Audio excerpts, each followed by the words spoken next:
बाहेर छोट्याशा ग्लासमधून मिळणारं स्वीटकॉर्न आज आपण घरीच बनवणार आहोत, ते पण कमी वेळेत आणि कमी खर्चात, आणि तेही मन भरून आणि पोट भरून.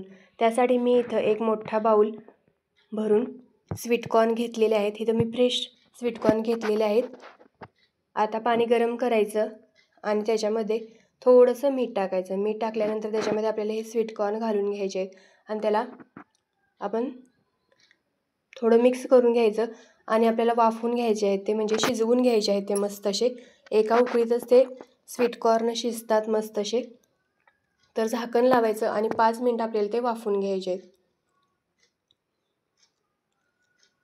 5 मिनिटानंतर हे बघा मस्त असे स्वीटकॉर्न आपले शिजलेले आहेत. थोडंसं दाबून बघायचं. हे बघा लगेच ते स्मॅश होतात, म्हणजे मस्त असे ते शिजलेले आहेत. आता काय करायचं तर एक चाळण घ्यायची आणि त्याच्यामध्ये हे आपल्याला गाळून घ्यायचे अशा पद्धतीने.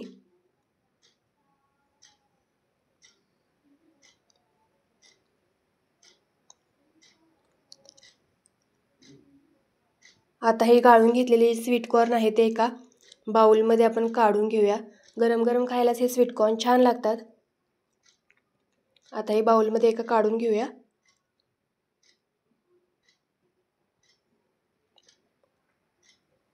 आता ह्याच्यामध्येच आपल्याला बारीक चिरलेला कांदा टोमॅटोचे प्रमाण तुमच्या आवडीप्रमाणे तुम्ही घेऊ शकता, कमी जास्त प्रमाणात.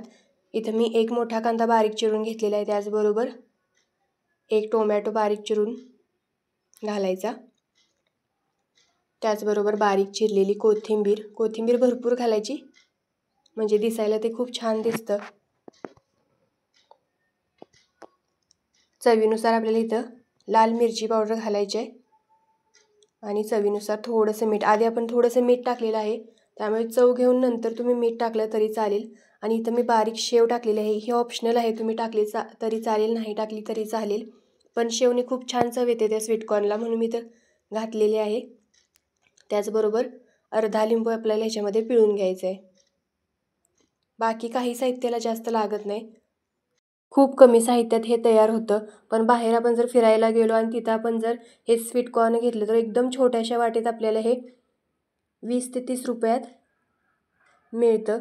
पण त्याने मनही भरत नाही आणि अजिबात पोट पण भरत नाही. तर आपण हे जर घरी बनवले तर हे खूप छान होतात आणि आपल्याला पोट भरून खाताही येतं आणि लगेचच हे तयार होतात, अजिबात वेळ लागत नाही आणि गरम गरम हे खायला खूप छान लागतात. इथं आपले मस्त असे स्वीटकॉर्न तयार आहेत. तुम्ही पण या पद्धतीने नक्की करून बघा आणि रेसिपी आवडली तर आपल्या चॅनलला लाईक, शेअर आणि सबस्क्राईब नक्की करा. धन्यवाद.